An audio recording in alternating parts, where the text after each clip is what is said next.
All right, let's get started. Thanks everyone for joining. Ladies and gentlemen, good afternoon, good morning, and good evening to you all. And welcome to the 6th episode of the Space Generation Advisory Council webinar series on health in space. This episode is all about mental health in extreme environments. My name is Jules Lancey, and my guests of today are Dr. Iya Whiteley and Dr. Nathan Smith. Again, welcome back to our series. Of course, venturing out into deep space will give rise to new challenges, not only to the technologies used, but also to the human element in this type of journey. Our bodies and minds will be put to the test when we travel to Mars on a 3-year return journey, or even in the next human missions to the moon. Today, we will talk about the latter, the human mind, or as Iya called it previously, the space within. Scientific American cites a 2006 survey of 39 astronauts and cosmonauts that found that space travel is a meaningful experience whose effects endure for some time post-flight.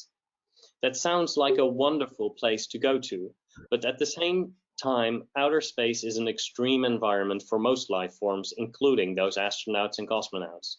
They are confined to a relatively small space, they are limited in their moving about, no fresh air, and a stressful, dangerous job at hand, and they are isolated. There is no convenient way out.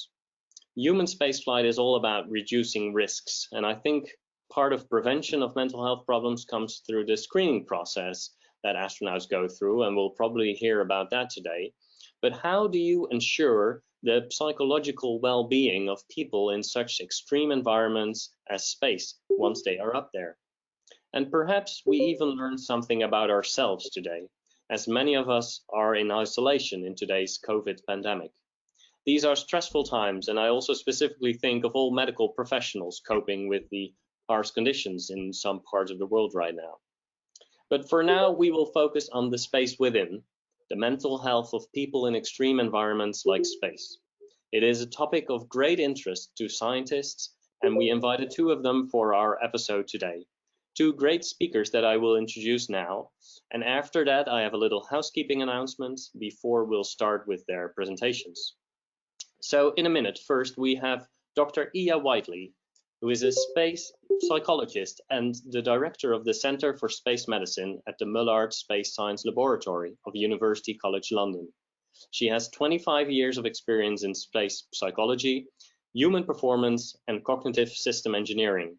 Besides her background in clinical psychology, she has expertise in crew selection and astronaut training, interface and cockpit design, human-robot interaction, and humanoid robot design. As diversely skilled as an astronaut, she is also a pilot, skydiver, PADI rescue, scuba diver, and acupuncturist. Her book, A Toolkit for a Space Psychologist, was written to support astronauts in exploration missions to the Moon and Mars. At last, Iya has been an expert and presenter for 6 episodes on the BBC science show Astronauts, Do You Have What It Takes?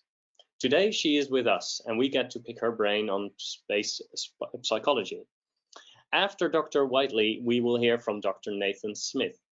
Dr. Nathan Smith obtained a PhD from the University of Birmingham in sports and exercise psychology, after which he further specialized in extreme medicine. He developed training and education tools on psychology in extreme environments. And furthermore, Nathan has been a research fellow at the University of Manchester, studying how humans survive and thrive in extreme environments, working together closely with ESA and NASA.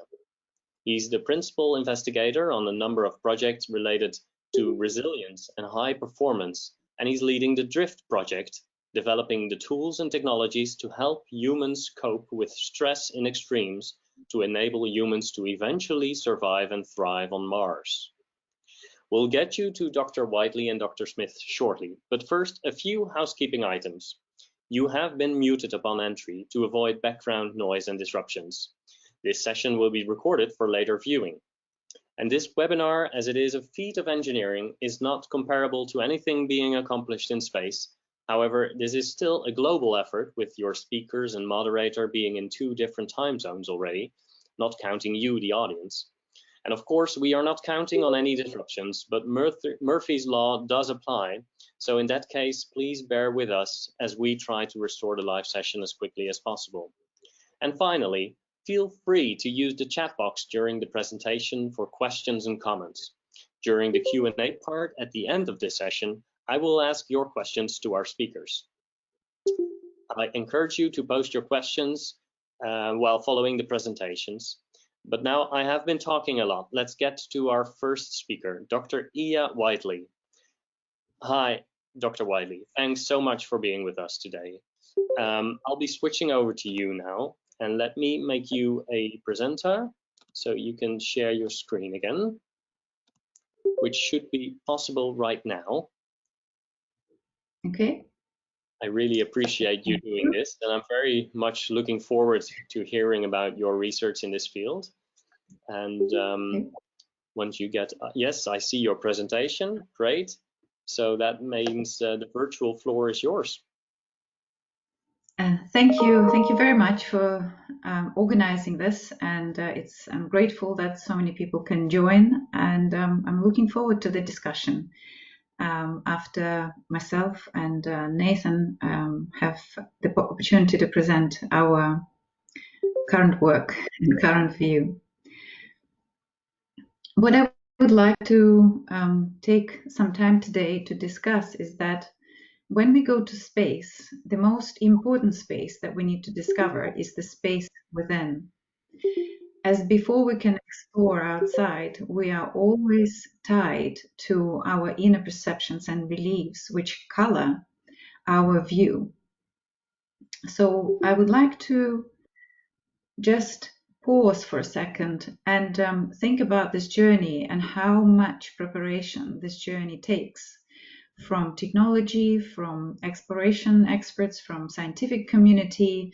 So there is people, including not just these three main groups, but also there are people like artists and also the public, which does either support or does not support us as a nation venturing into space. But what is interesting is that I found that when people do ask questions about how psychologists interact with astronauts or cosmonauts, the questions that they ask are very personal. How was it for you? How was it for you to be in space? How did it affect you?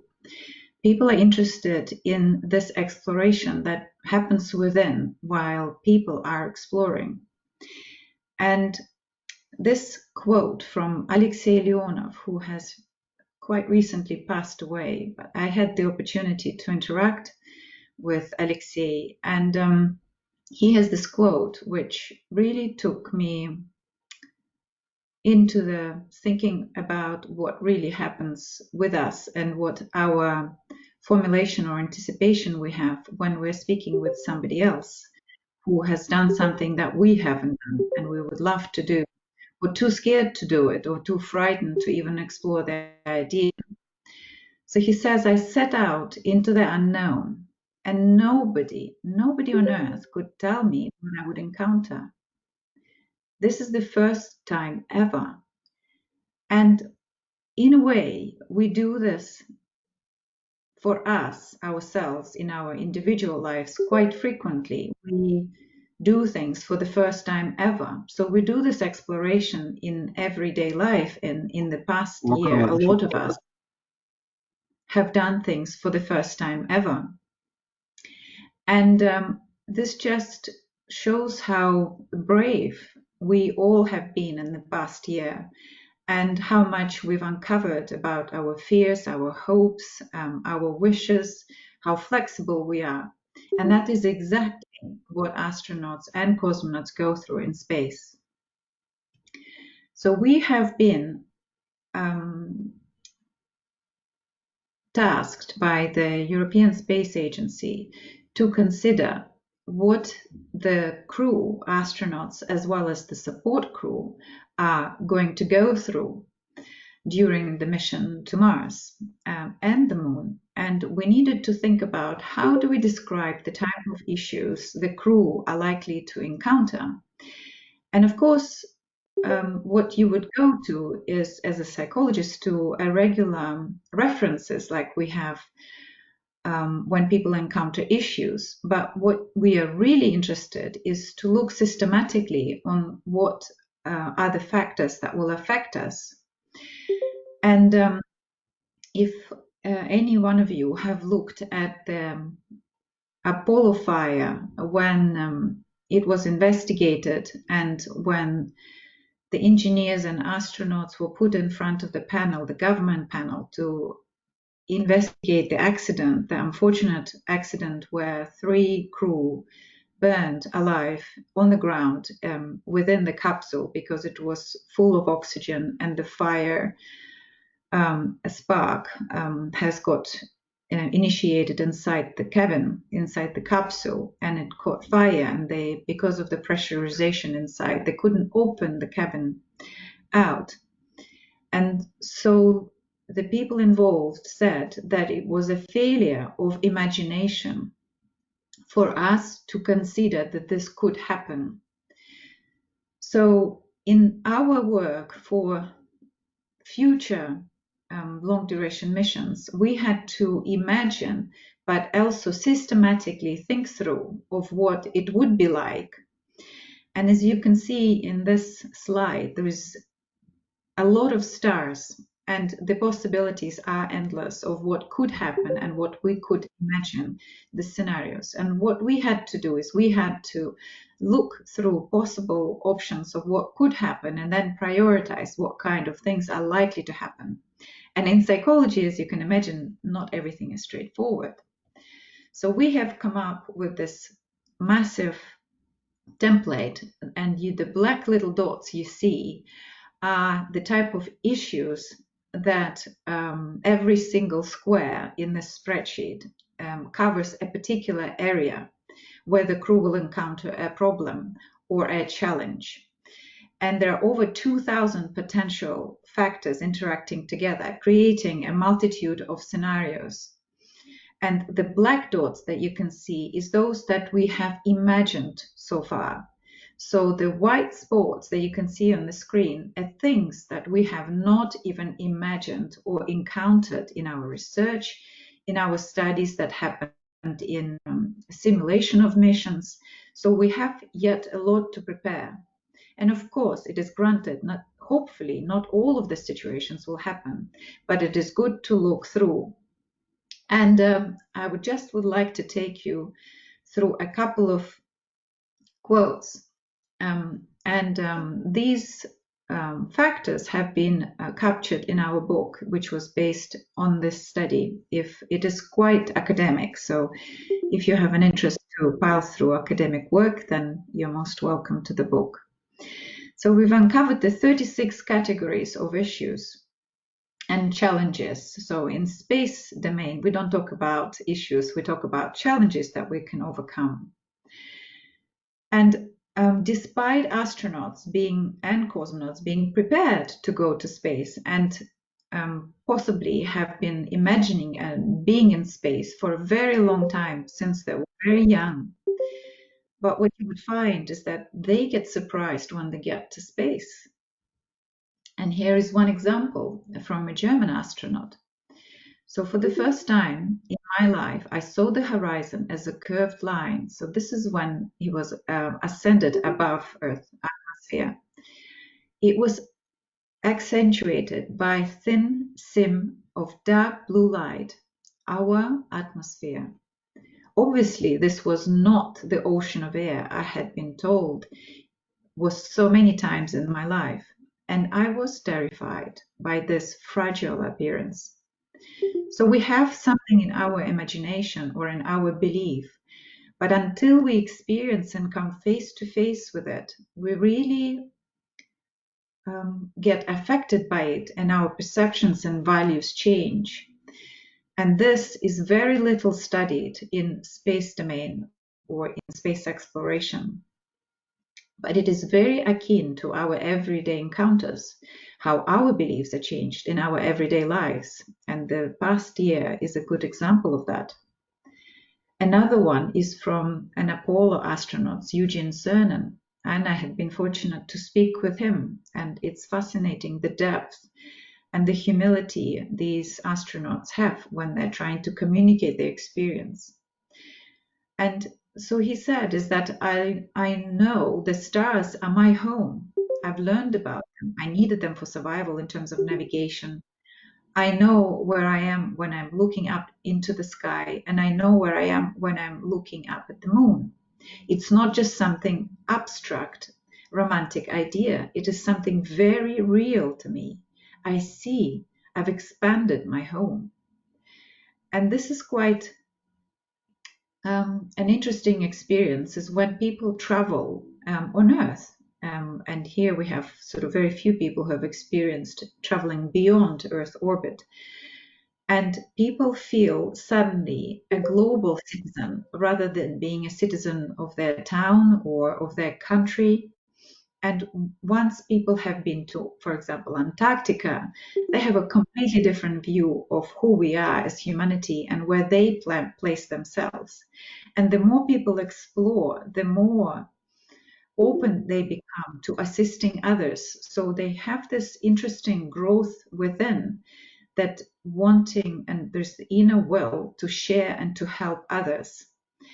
And through exploration, hopefully we will be able to expand this consciousness of all of us where we're willing to be more, have more humility and be willing to share what we learn and be able to assist others.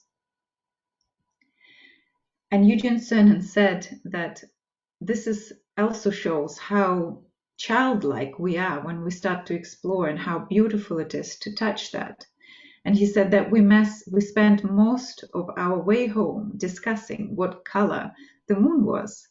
And this is just so beautiful and captures on what the inner processes of the people are. We are all human. We are all playing with our environment. And this is something that we should continue doing to be inspired and be inspiring to others.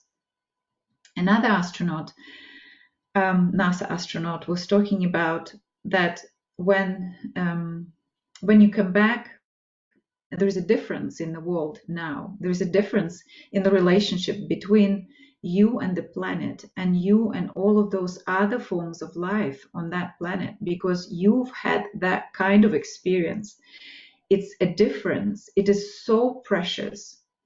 So I find that astronauts, for example, they have these revelations when they are in orbit, when they look through a microscope and they're investigating how molecules or something of virus that they're investigating on its behavior, or a cell interacting in a different environment. And then they look out of the space station and see the Earth, and they get absolutely mesmerized because what they see in the microscope is so similar to what they see when they're looking back on Earth. So this macro and micro perception gives us an understanding that changes us deeply and transforms our beliefs and afterwards actions and how we behave and what we do. And I think this one aspect is so important for us to be able to share with people who do explore, be it in the microscope, looking in a laboratory, or being on International Space Station on another space vehicle. And what we notice outside is what we believe inside. There are many experiments, the psychological experiments, some of them maybe you have come across, where there's an experiment where women and men in black and white shirts are throwing ball across. And the idea is that the observer needs to count how many times the ball has been thrown between a white and a black team. And in the middle of this experiment, a man in a gorilla suit walks right across this space. And 50% of people do not see the man in the gorilla suit walking across. And what happens is that if we have a particular inner belief or expectation, what we meant to see, we actually do not see other things. So when we encounter things in space, for example, or in our everyday life, or when we're investigating something under microscope, if we're not prepared to see it, we will not see it, or we will interpret it and color it from the point of view of our belief system, which then, of course, colors our investigation and how we perceive life, but can also profoundly change our life. And there is another NASA astronaut that I thought spoke very meaningfully. And he said that of all the people I've spoken to about the experience of space, only those closest to me can begin to understand. My wife knows what I mean by the tone of my voice. My children know what I mean by the look in my eye. My parents know what I mean because they watched me grow up with it. Unless you actually go and experience it yourself, you will never really know. And I would like to pause here for a moment and say that our social media currently colors and changes what people are able to share. So if our negative comments or unthought through comments in social media to the people who we want to know what the experience is like prevents them from later sharing something very deep that they have inside, because there's no need for them to share it apart from wanting to share this precious change, precious transformation that they went through. But if only one of us comments in some negative or derogatory way, they will never do it again. And there is absolutely no reason for them to put themselves into this position.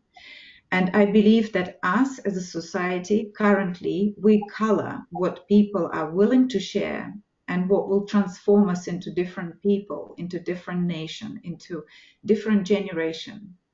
And being a psychologist, I need to raise this point because I've seen this time and time again where people are not confident to share something very transformational that happened to them because they will get a lashback.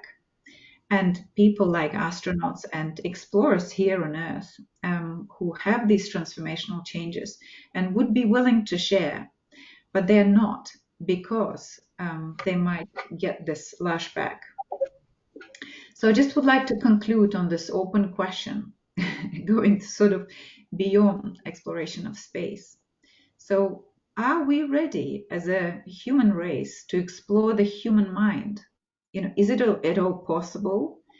Is it acceptable in our society to actually go within and really look what's happening with us through these transformational experiences? Is it achievable in the near future? And I'd like you to leave you with this point and possibly discuss this with you later.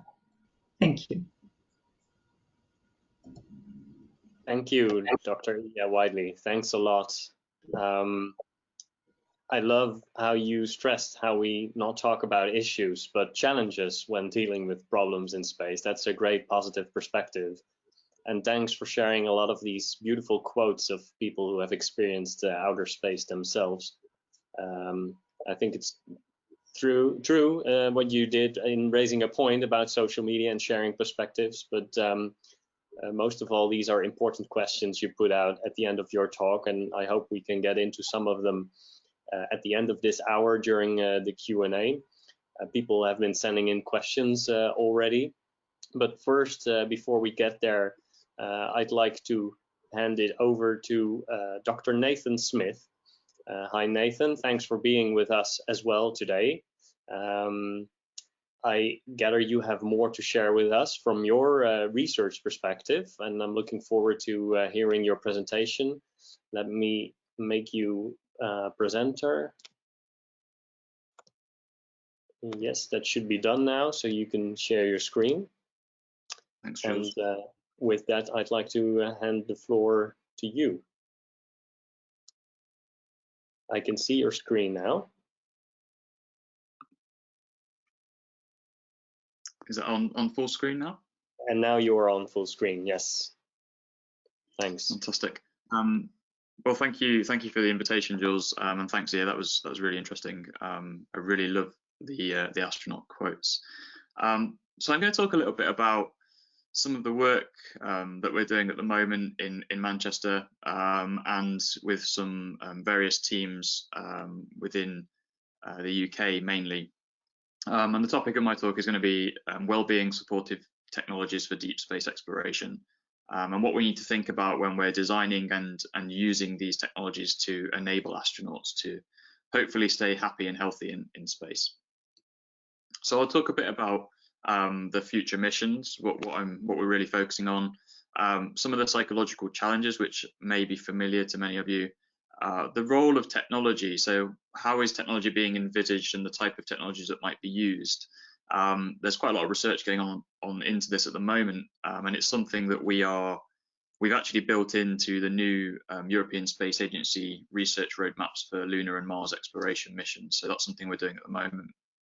We'll talk a bit about how we design and some of the thoughts around designing those technologies for deep space and what we might have to consider when we do that.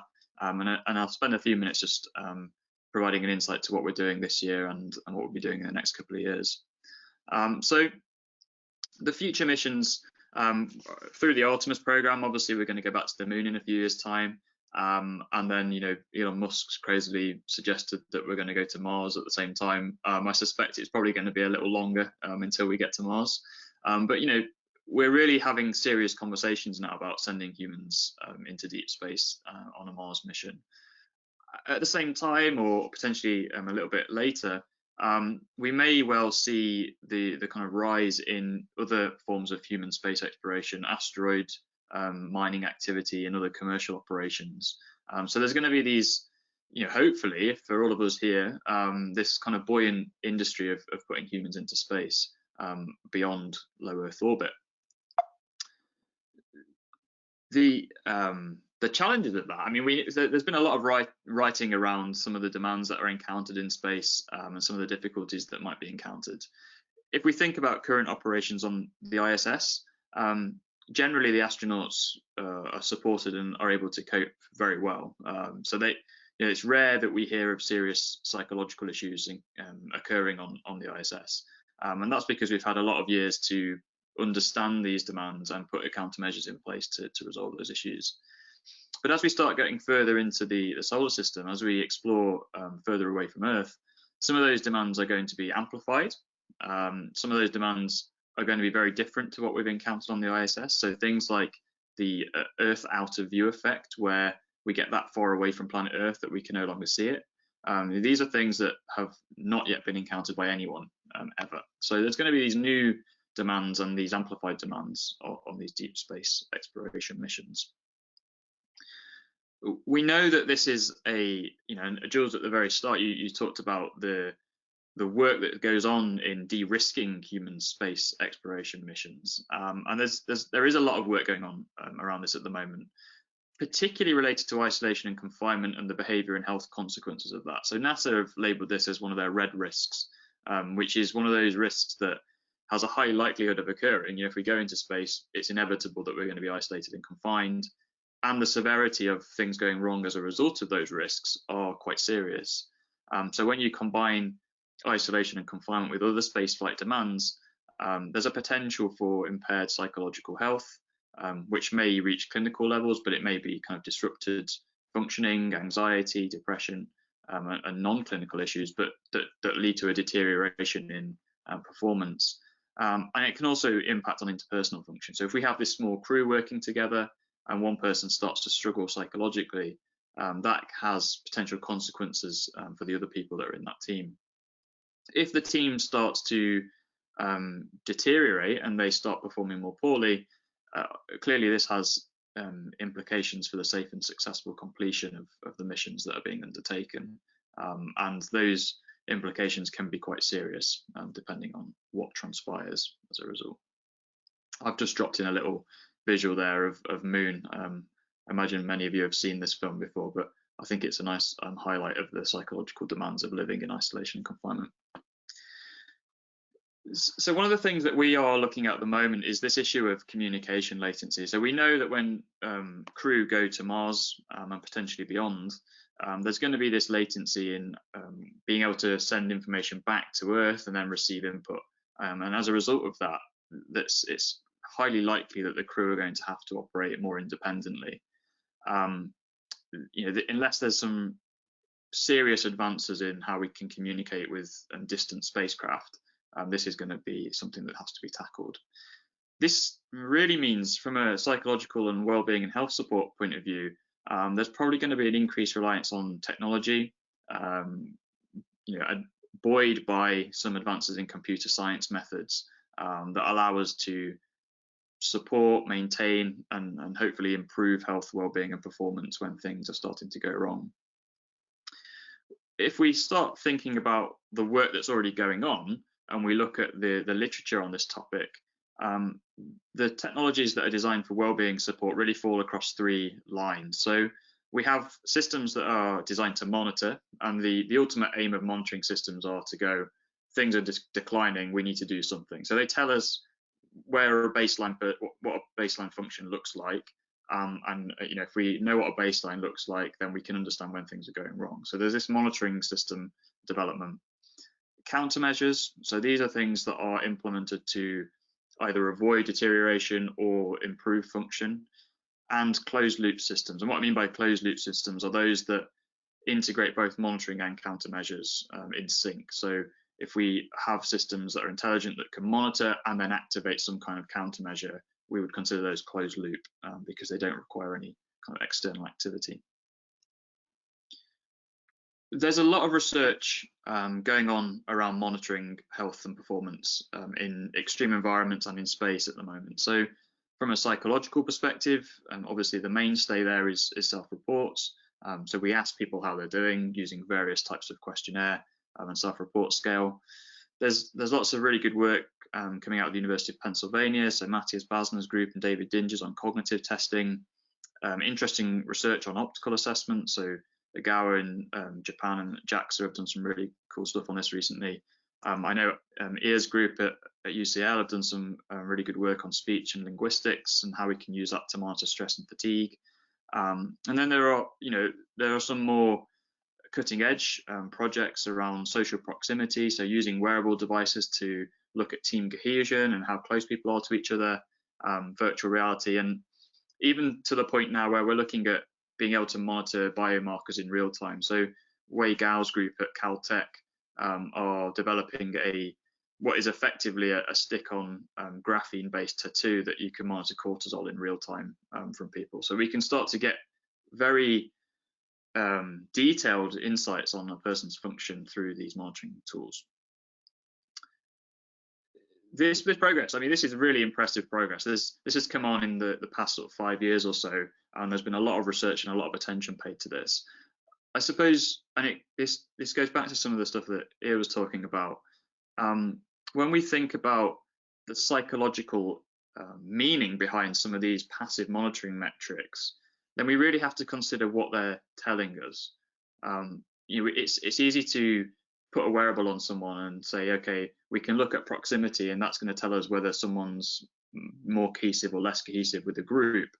But does that really tell us anything about the psychological meaning that a person applies to that experience? So just as an illustration, we may see a team of astronauts wearing a wristwatch that can look at social proximity, and over time one crew member may become more distant from the rest of the group, and we may intuitively think, okay, that person's struggling with the situation, they're being more isolated from the crew members. But it could equally mean that that person is more comfortable with the crew and they're more in sync now and they're happy just going and spending more time on their own. So there's a psychological meaning behind these monitoring metrics that we need to understand. The second kind of area really is the countermeasure area. So there's some interesting work being undertaken on the type of training modules that might be delivered to people in space. So access to conflict management, resolution training when it's needed, simulation training. So I saw Carol Danjois on the call. So they did some sim skill work down in Antarctica. So things like maintaining performance on docking skills, that sort of thing, that can be a kind of consistent training program throughout spaceflight. And there's even things like virtual reality. So having access to natural environments, green spaces, being able to interact with family in a social environment, in a virtual environment, has been suggested as a way of alleviating some of the stresses and demands of spaceflight.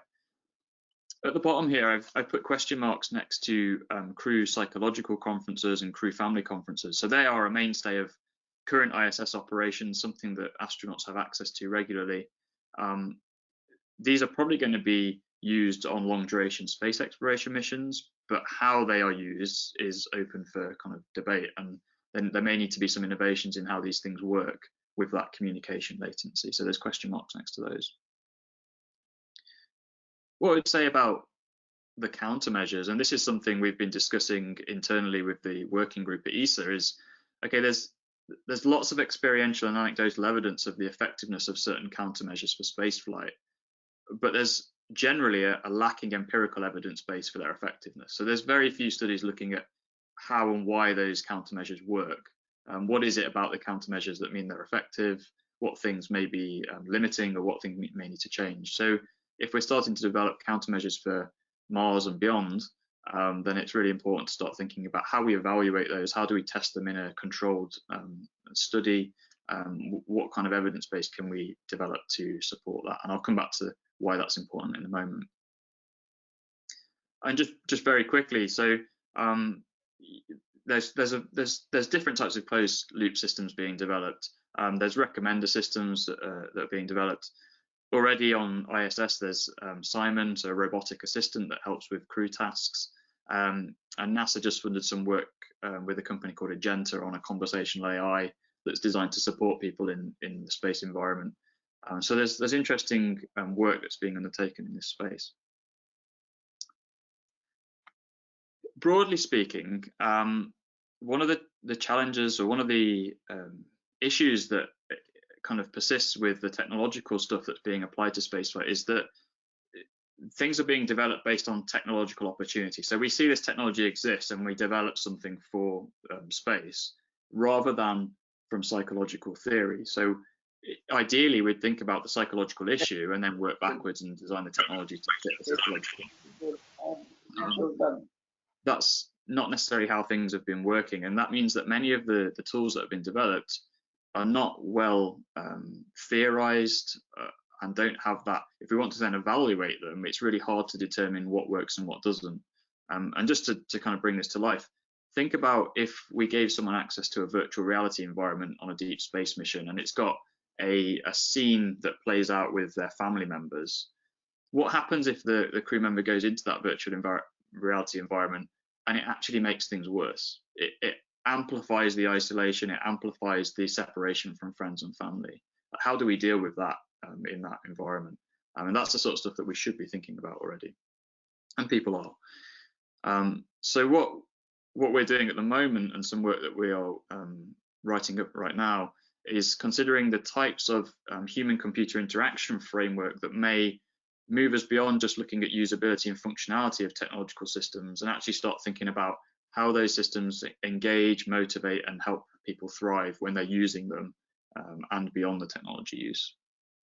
So we use what we call the METUX framework, so the motivation, engagement, and thriving in user experience principles.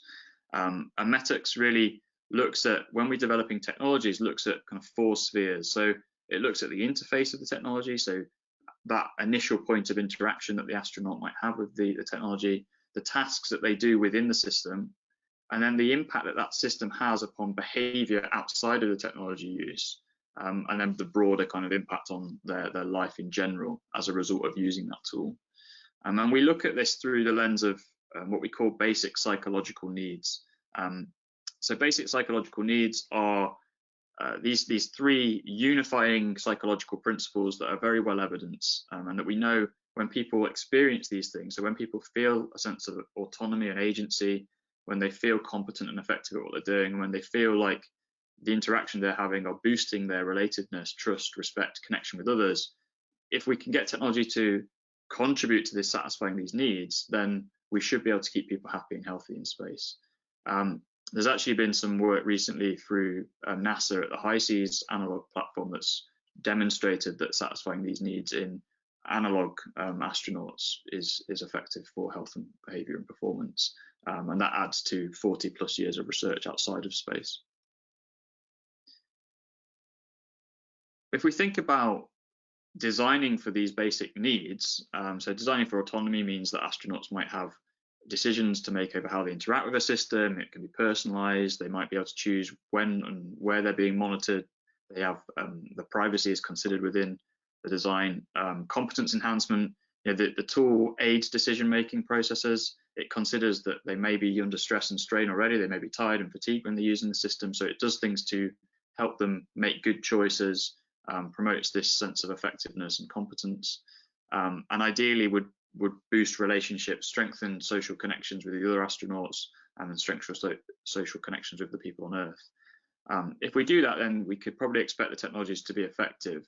But if we look at the picture on the right that I've included is a scene from Ad Astra. That film seems to have divided opinion in terms of how good it was, but one of the things that I find quite interesting in that is how they portrayed the monitoring technology that was used. It was very much seen as a barrier. So the astronaut didn't really like doing the monitoring because it was thought of a way of kind of determining they weren't fit for flight, and that's not really what it should be doing. It should be helping them understand how to maintain and manage their performance. So we have to think about how we design these things to have that psychological benefit, rather than it being seen as another barrier, which is how psychologists back in the Apollo and Gemini era, they were often viewed through this lens of, I don't want to talk to you because you're going to get rid of me off this program. So where does this all lead? So currently we're doing some work applying methods to long duration space exploration missions, and we're submitting something to the upcoming Space Chai conference that's part of the bigger Chai conference. We are building and testing a monitoring application, so it's very basic at the moment, but we're starting to try and integrate new monitoring metrics within this tool, and developing with some colleagues at ESA in Manchester a new text mining software to start looking at what information we can learn from autobiographical material on stress and coping. So can we automate the analysis of Shackleton's diaries and start feeding this system so it can learn how people that have done truly exploratory endeavours in the past coped with the demands that they faced. Where this leads us to, so in the next year or so, we're starting work on a new space robot for Mars, and we're going to be running a series of citizen science projects where we put technologies out to the world, and people that are going to extreme environments can contribute their intelligence to this project. So we'll be doing some stuff with Drift. We'll release an app for people to use when they go off to extreme places, and we'll be looking at stresses, coping strategies, and the impact that it has on health and well-being in the field. And then at the same time, we are working on the frameworks for a Wikipedia of coping in extreme environments that leverages the kind of collective intelligence of people that go to those places, which will inform the architecture of a robotic therapist for Mars. So that's where we're going in the next 2 to 3 years. And I think on that note, I've probably been talking for too long, but thanks everyone for listening. Hope you enjoyed it, and happy to try and answer some questions if there are any. Great, thank you. Thanks, Dr. Smith, Nathan. A great overview of psychological challenges for spaceflight and the tools to deal with them, and sharing your research work. It was a very interesting talk, and I'm sure there'll be lots of questions to you and Dr. Whiteley. This brings us to the Q&A part of our episode. I turn to you, the audience, now. This is your chance to ask your questions to Dr. Whiteley and Dr. Smith. Feel free to put your questions in the chat box to the right of your screen, and I'll try to moderate these. And a lot of people have already done that. And one of the first themes that I would like to touch on is, are there any specific tests or procedures to prepare people for achieving or experiencing world's firsts, like being the first human on Mars? And this is a question from Tom Whiting, and I'd like to ask you, Iya Whiteley, first. Another question that touches this topic is from Evan.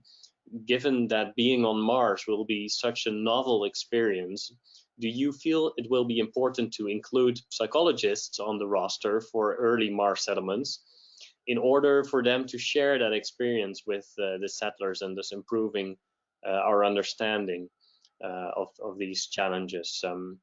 Iya, do you have anything to say about that? Yes, it's a very pertinent question. It is asked quite frequently, and I think I would think that would be appropriate. Of course, because of the limited number of crew, all crew usually multitask. So whoever, if a psychologist does go or will travel, then they're likely to have other responsibilities in addition to being psychologist. In the past, the psychologists are kind of eliminated from the selection. This is my previous experience. However, I think they will have to be qualified in other ways, like be a scientist in another way, an engineer, such as, for example, if you're trained in to fly with a Russian Soyuz spaceship. So if you're traveling to the station via the Russian Federation equipment, and then you will generally train on the vehicle as well. So you will be some sort of having an engineering roles and responsibilities. So every crew will generally have responsibilities. And I know that there are medical doctors that are trained in psychology. So it doesn't have to be a sole role. I think that they will have other responsibilities. But yes, I think that would be helpful, because knowing within is quite different to supporting from outside. And we have seen those cases in Antarctic missions where the psychological support from outside was not as helpful as when people were on the inside and had some level of training and psychological support. Mm-hmm. Very clear. And Tom Whiting is adding to that question: Would you volunteer to be the psychologist on this first long-term mission? I'd be interested, yes. Interested. That's a very good answer. Very good answer. And Nathan, are you aware of any specific tests or procedures to prepare people for experiencing world firsts like this, like being the first human on Mars, for example? I mean, I don't know of any like actual tests that are looking at that priming of the experience at the moment. I don't know of anything specific that's done on that, but I would imagine that that's probably quite an important thing that the agencies may already be thinking about. I don't have the inside track.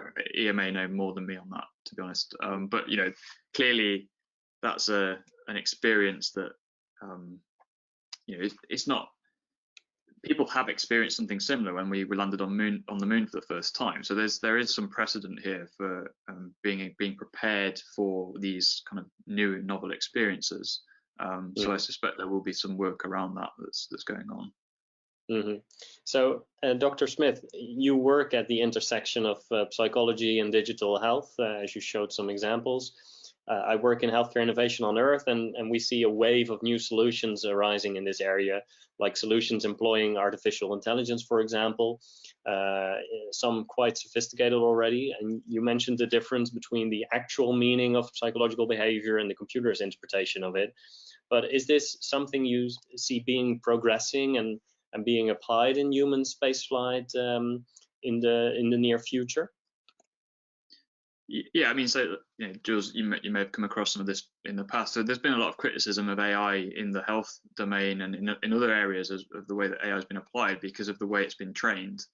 And so if we're training AI, if we take the example of spaceflight, if we're training an AI to monitor psychological health, whether that might be through facial recognition or different types of approach, if that AI is trained on data that's not relevant to the space context, it might be trained using student samples or whatever the data source is that it's being trained on, then that's probably going to bias how it is applied in the space context. So I think there's there's a lot of learning that's going on at the moment in terms of how we train AI systems and how we get them to learn effectively to provide that support. So one of the things that we're doing in this new work is we're trying to build the databases that allow us to train the AI therapist, if you like, for space.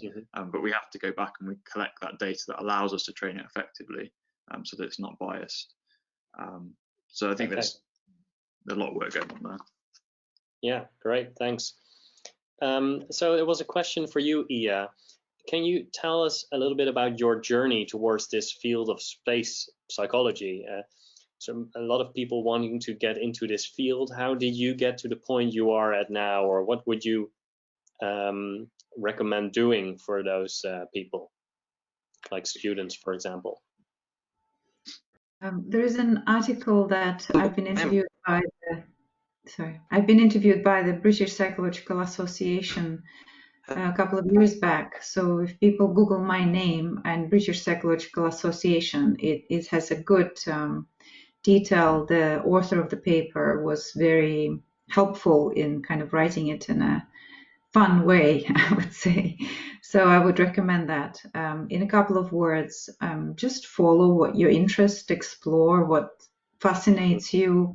You just don't know what aspects of your interest will merge into what, because when I started, there wasn't a profession defined. Certainly, very few people were working in human factors and space, and certainly not where I was born. And so it's not that clear. But if you just keep that as a goal and just take little steps, connect with people who are doing that work, read their papers, see what they've done, and you'll find your way. There isn't a one way of doing it, basically. So I know engineers who came to this field of human factors. I know psychologists. So there are medical doctors who end up working in psychology and human factors. So there's a big array of options. Great. So I'd like to put forward Hazel's question. That's very appropriate in this time of a pandemic. Does any of you have any tips for how to apply these learnings of space psychology to helping people in self-isolation or living alone during COVID? Do you have any tips or tips, coping tools, or protective factors that you can share or would like to talk about?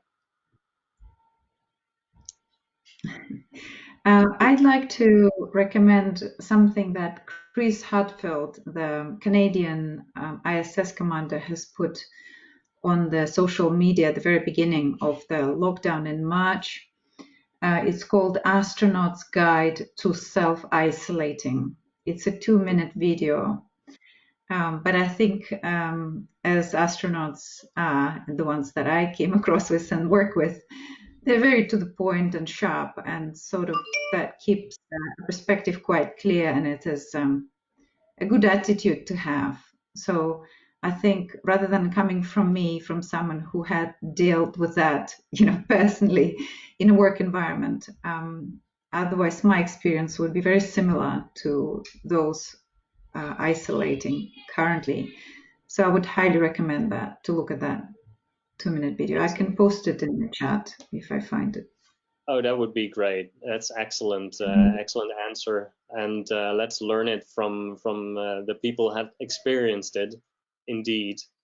We are at the top of the hour, which means that we have to conclude this 6th episode of the Health in Space series.